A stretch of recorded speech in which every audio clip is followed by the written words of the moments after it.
Olha, nessa semana houve um anúncio aí de um arroxo da fiscalização do pessoal da Vigilância Sanitária, principalmente em supermercados e congêneres aí, com relação à questão da aglomeração, a questão de filas, a questão da organização das questões, das medidas sanitárias nesses estabelecimentos. Nós estamos com a chefe do Departamento de Vigilância Sanitária da Secretaria Municipal de Saúde, a Patrícia Ferreira Bisinotto. Muito obrigado, Patrícia, por nos atender, falar com os nossos ouvintes, os nossos internautas. Primeiro, como é que foi o trabalho no fim de semana e essa fiscalização tende a continuar, principalmente a partir de amanhã, né? A gente começa o mês e é um momento de movimento maior, né, nos supermercados. Como é que a equipe está preparada para esse momento agora? Bom dia. Bom dia, gente. Bom dia, Lídia. Bom dia, Márcio.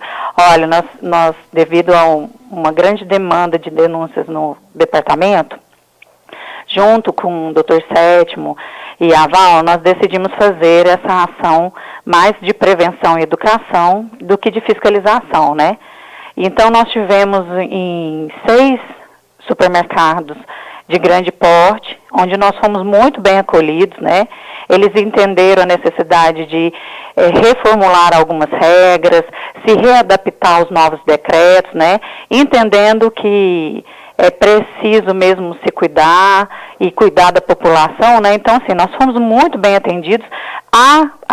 Esse processo, né, essa ação continua durante as semanas agora, exatamente porque não conseguimos finalizar todos e damos continuidades agora na quarta-feira, que o movimento é maior, né? De segunda e terça o movimento do supermercado sempre é bem menor.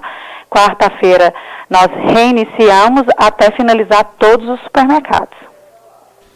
Certo. Agora, foi registrado algum caso excepcional, diferente, que mereceu autuação, alguma coisa assim? Não, graças a Deus não, né?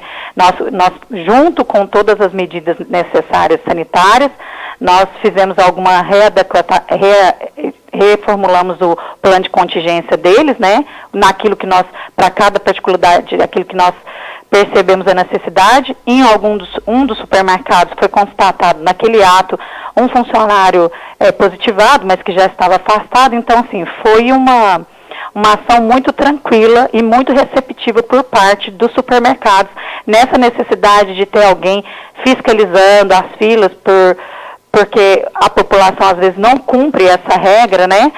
A troca da máscara de tecido pela N95, que alguns estabelecimentos ainda não tinham feito essa troca, né?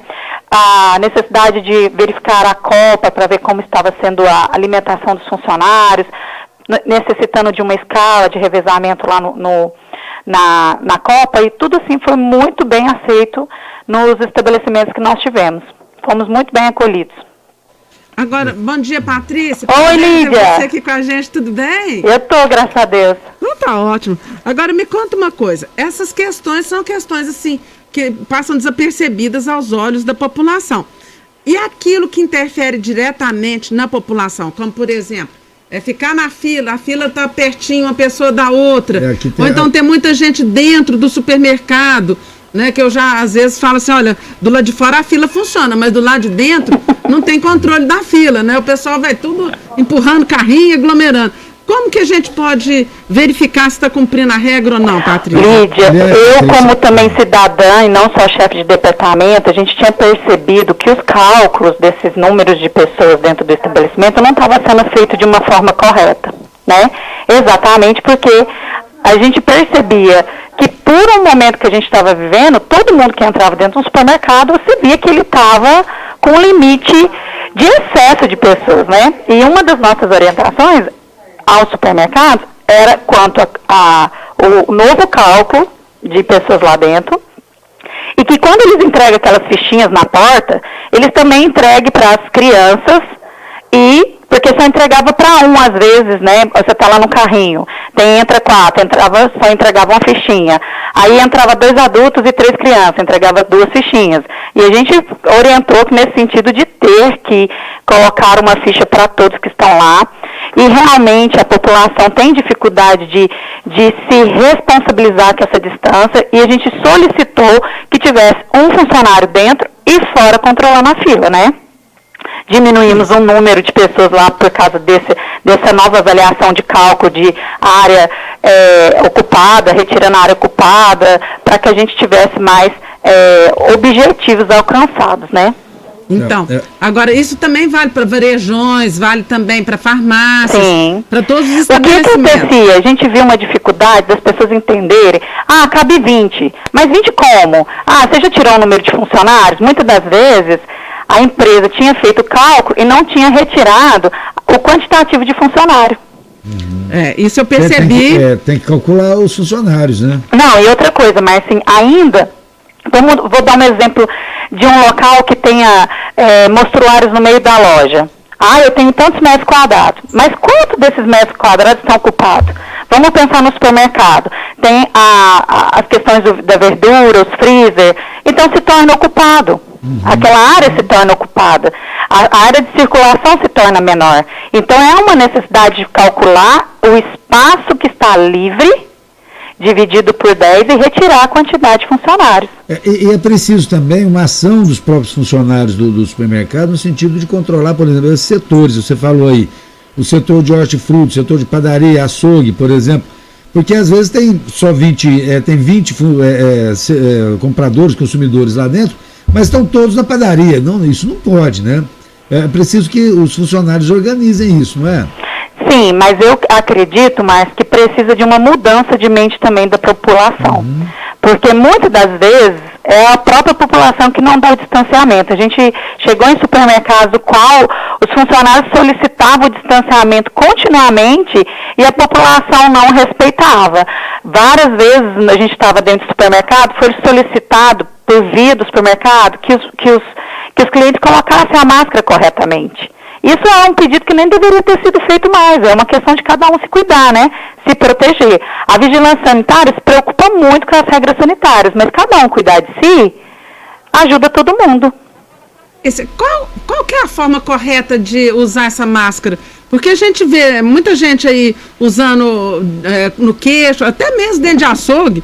Você vê a pessoa tá com a mão suja e tá levantando máscara pelo nariz, né? E aí você fica sem entender. O que é que a vigilância está orientando as empresas nesse sentido? Olha, quando a gente teve uma conversa, eu estava acabando de conversar com um colega de vocês aqui, que a máscara adequada é a N95. Ela é a única que vai te proteger corretamente. Porque a máscara de tecido, ela com o tempo, com a lavagem, ela vai ficando flácida. Você vai conversando, quando você conversa muito, ela tende a descer. A N95, se você está conversando, ela não tem essa movibilidade no seu rosto. Ela não traz a você quando a gente está de máscara, às vezes conversa, ficou mais agitado, você transpira e você tem uma necessidade de enxugar esse rosto. A N95 não traz isso para você. Então, para mim, né, o que a gente tem recomendado desde o decreto 588 de maio é que a máscara correta seja a N95. Pois a N95, para explicar para o ouvinte, qual que é essa máscara N95? Ela é aquela que é mais bicudinha. Ela é aquela que se usa em hospitais, nos blocos cirúrgicos. Parece um sutiã. Isso, não é tanto isso, mas parece mais um biquíni de pica-pauzinho, sabe? Parece aquela que eu estava ontem aqui. Isso mesmo. Essa é a única máscara que vai te proteger completamente. Porque ela encaixa perfeitamente no seu rosto. Ela não permite você transpirar, então você vai ter uma necessidade menor de retirá-la do rosto. Ela consegue te dar uma boa comunicação.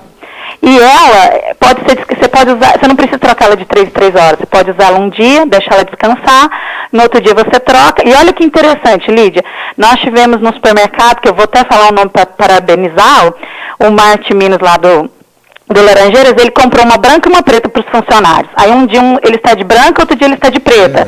Para todo mundo perceber que os funcionários trocaram as máscaras. Legal. Muito legal. Eu falei, parabéns, né? Eu observei isso mesmo, mas eu não sabia que era por esse motivo. Eu achei super interessante, porque aí você chega num dia, você sabe que essa máscara foi trocada, que essa pessoa está cumprindo uma regra, que a empresa está preocupada com seus funcionários e conosco, população, né? Agora, no caso específico, onde é possível a gente comprar esse tipo de máscara? Porque ela é uma máscara muito específica, né? Hoje, Lídia, ela está com uma comercialização, graças a Deus abaixou o preço, e ela tem uma comercialização mais fácil. Então, em lojas de material de segurança você acha, eu acho que nas Dental você já está achando também, e no site você compra muito barato, e numa média, você gasta 4 por mês apenas. Então, assim, uma média de R$25 por mês, para você ter uma segurança e segurar a sua família e todo mundo, né? Todas as empresas, desde o decreto 588, já é sugerido que as empresas, os funcionários e todos os colaboradores já estejam usando a N95, né? Nós evitaríamos muita contaminação se todos estivessem usando dentro da empresa, porque realmente ela protege melhor, né? Em farmácia não encontra ainda essa máscara? Algumas farmácias de grande porte, sim. As pequenas, não. Agora, qual que é a forma certa de usar a máscara? Você pode usar ela hoje, descansa amanhã e reutiliza no terceiro dia? A N95, sim. Isso. A de tecido, você tem que tirá-la de 3 em 3 horas. Né? Você precisa, então, se você trabalha 8 horas por dia, você vai ter que ter, no mínimo, umas 3 máscaras diárias, sendo higienizada e lavada todos os dias, porque quando você está com a máscara de tecido, né, e às vezes ela soa com uma beleza melhor, ela realmente, ela fica mais úmida, né? Ela vai ficando mais úmida, ela tem uma forma de ceder mais fácil. Então, assim, você precisa trocar mais vezes. Então, se você for pensar em custo-benefício, ter uma N95 é melhor.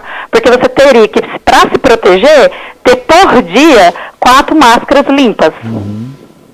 Olha, a Tassiana Nunes está falando aqui que na Drogazil tem a máscara N95, tá? Depende, porque eu tenho comprado pelo site a N95. Então, agora eu descobri que tem rosinha, tem de todas as cores. Agora, Patrícia, voltando à nossa questão da fiscalização, muita gente também tem reclamado que consultórios médicos não estão observando o número máximo de pessoas nas salas de espera. De que forma a Vigilância Sanitária tem feito esse acompanhamento, tem orientado os médicos, os atendentes, as secretárias dos médicos e também as clínicas aqui da cidade? Tem esse número estabelecido? Como é que isso funciona? Lídia, ótima observação. Nós recebemos várias denúncias no departamento, várias reclamações contra esse quantitativo de pessoas na recepção. Todas as fiscalizações que nós fizemos, a denúncia no exato momento não havia procedido. Então, a pessoa quando for fazer essa reclamação no departamento, nos precisa falar assim, olha, o horário de pico é tal hora, porque às vezes nós chegamos lá, nós fizemos uma média de por mês 10 denúncias dessa forma e não tivemos nenhuma concretizada, porque no horário que nós estivemos nas clínicas mais conhecidas, o estabelecimento não estava com quantitativo da reclamação, entendeu? Então eu preciso, quando alguém, como você recebeu essa denúncia, que também nós recebemos, eu preciso, quando ocorrem essas informações, falar assim, olha, eu estive lá em tal horário, porque aí a gente consegue chegar na diretoria e perguntar, me mostra a sua agenda do tal horário, para me saber quantos pacientes estariam ali. Como eu chego, às vezes, com uma denúncia muito vaga, anônima, nós chegamos lá, o quantitativo está correto, nós não temos como atuar e proceder, né? Nós fazemos orientações, muitas das vezes nós informamos que está ocorrendo denúncias para ver se a pessoa, né, se mobiliza nessa comunicação, mas de todas as denúncias que nós efetuamos em relação aos consultórios particulares e clínicas, nós não conseguimos êxito. Academias agora, Patrícia, que estão novamente possibilitadas de trabalhar até às 9 da noite, tem alguma orientação específica para que elas não infringam as normas do decreto 674? Lídia, nós vamos depois dos supermercados assessorar as academias, porque nós vimos a necessidade deles terem um acompanhamento mais de perto, exatamente pela avaliação do quantitativo de pessoas dentro dessa academia, a forma que estava acontecendo, entendeu? Então, nós estaremos no final dessa ação com o supermercado, auxiliando essas academias, fazendo um novo cálculo, né? Vendo que eles podem estar melhorando o seu plano de contingência, um olhar um pouco mais detalhado do vigilante que aquela academia não tem, né?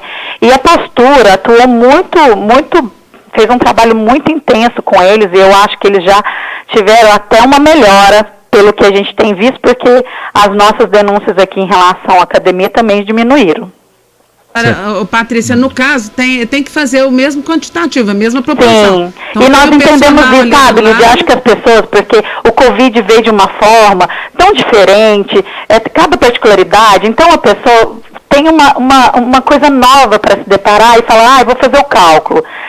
Só que ele fez na boa fé, mas daquela forma, às vezes não tem atingido o seu público.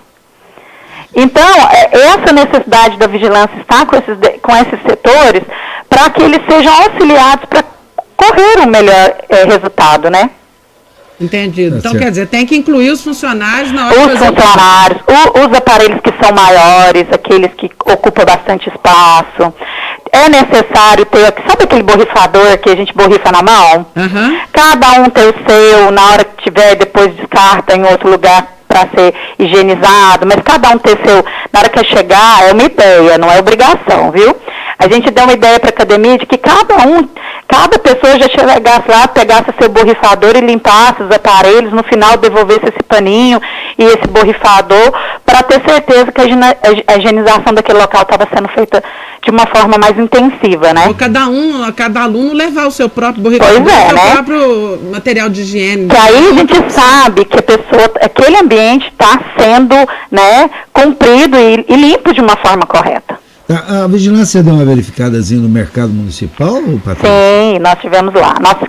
Quinta-feira nós tivemos uma reunião com o secretário do agronegócio, exatamente porque na época do Dia das Mães, posterior, nós tínhamos feito uma ação lá, né, porque teve várias denúncias realmente de um excesso de pessoas, e aquele local é um local tão especial para o município, para a prefeita, e junto com o secretário de agronegócio e a associação de lá e os cooperadores daquele lugar, nós estamos ainda trabalhando com ele para ajustar, para ficar da melhor forma possível em relação às regras sanitárias, que não comprometa, né, ali também uma perca financeira para eles, no volume de pessoas. Então, nós estamos ainda acompanhando o mercado, junto com todos ali, de uma forma muito, muito intensiva ali, nós estamos.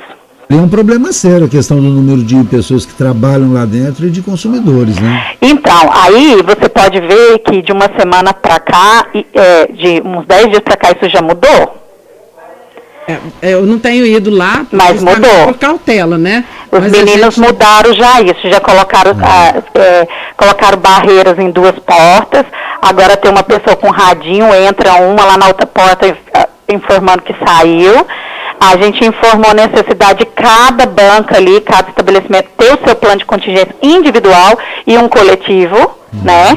Mas as coisas lá, se você for lá, eles filmaram para mim, né? Eles mostraram pra gente como que foi esse final de semana e foi bem diferente do que estava acontecendo. A gente torce para que realmente as coisas se encaixem, Patrícia, porque o mercado municipal, querendo ou não, é um ponto de referência. Sim. Até mesmo para o turismo, né? As pessoas que vêm de fora, aquilo ali é um lugar que precisa, de fato, de um cuidado e de uma atenção mais específica, para evitar o que a gente estava vendo, uma aglomeração. Então, eles acolheram, entenderam a necessidade dessa alteração.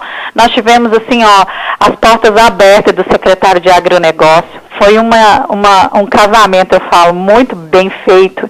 O coração dele muito aberto a entender essa necessidade ali de ser um local que é tão querido pela população, que nós precisamos cuidar mesmo, que nós precisamos ajudar aqueles comerciantes que também tiveram um período fechado, foram comprometidos. Então, pensando nas 2 situações e chegar a um bem comum, né?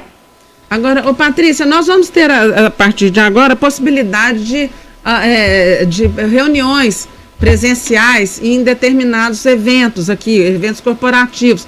Isso já foi liberado. E a prefeita está acenando que daqui 15 dias poderá liberar outro tipo de evento também.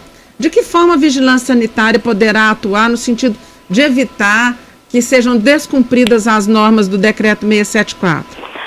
Lídia, normalmente, né, o que estava acontecendo é que todo mundo que precisava fazer essas reuniões nos oficiava e a gente explicava tudo, né? A prefeita liberou e toda a população tem a consciência desse cumprimento de decreto, e nós vimos que eles têm nos procurado para para se esclarecer conosco aquilo que realmente eles podem, qual o limite deles, o que melhor fazer. Então, assim, por via telefone, nós temos auxiliado muito essas pessoas que têm interesse de fazer esses eventos. As questões nas residências é muito particular, né? Eu não consigo alcançar com tanta eficácia. Contudo, se tiver, eu vou fazer uma reuniãozinha, eu precisava que vocês me auxiliassem. Nós vamos fazer isso via telefone, de uma forma, às vezes, por WhatsApp, que ajude essa família e esses eventos, né, de pequenos portes, de uma forma, como que calcula, quanto que eu sei, quantas pessoas tem lá, eu falo para todo mundo assim, meu telefone, o telefone da Vigilância Sanitária, minha porta é sempre aberta a todo mundo. Ô Patrícia, você poderia dizer o telefone da Vigilância Sanitária? Não, eu vou passar o meu, que aí a pessoa me procura, eu acho mais fácil. Pois não. É 98833-6190. De novo? 98833-6190. Me chame no WhatsApp todas as dúvidas, porque aí fica uma pessoa responsável por responder isso. Perfeito, tá certo. ótimo. Seu telefone, você tá perdida agora. Não, eu não acho ruim, Lídia. Eu acho que a população precisa ter uma nova visão da vigilância sanitária. Que muito tempo foi muito marginalizada, né? Naquele órgão que quer prejudicar as pessoas. Não é um órgão que quer prejudicar, é um órgão que quer andar junto e solicitar um novo tempo nessa cidade, nesse novo governo. Então, assim, eu gosto desse aconchego. Eu gosto muito. Você viu, né, meu perfil? Então, assim, se me chamar no WhatsApp, lógico que às vezes eu não consigo responder no mesmo momento, mas sempre vai ter uma secretária me auxiliando e a gente faz as respostas via WhatsApp, facilitando a vida da pessoa, porque muitas das vezes acha que vem aqui e demora o telefone a atender e aquelas reclamações diárias, então a gente resolve o problema. Me manda no WhatsApp, vai fazer um evento? Pode me chamar. Obrigada, então. Tá certo, Patrícia. Muito obrigado pela entrevista. Um bom dia para você. Bom dia, gente. Um abraço no coração de vocês.